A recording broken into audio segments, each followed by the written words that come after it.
Starting a YouTube channel can be a great way to share your interests and expertise with others, as well as potentially grow your audience and even earn money. Here are some steps to help you get started. 1. Choose your niche. Decide on the topic or niche that you want to create content about.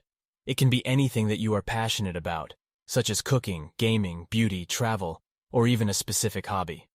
2. Plan your content. Plan out the types of videos you want to make and create a content schedule. This will help you stay consistent and keep your viewers engaged. 3. Set up your channel. Create a YouTube account and set up your channel.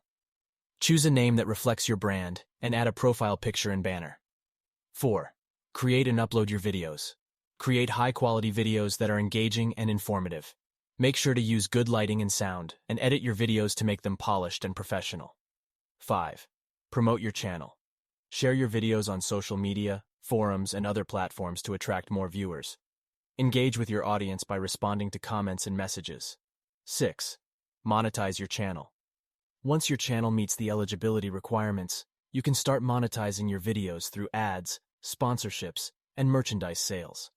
Remember, building a successful YouTube channel takes time and effort, so be patient and stay committed to creating quality content that resonates with your audience.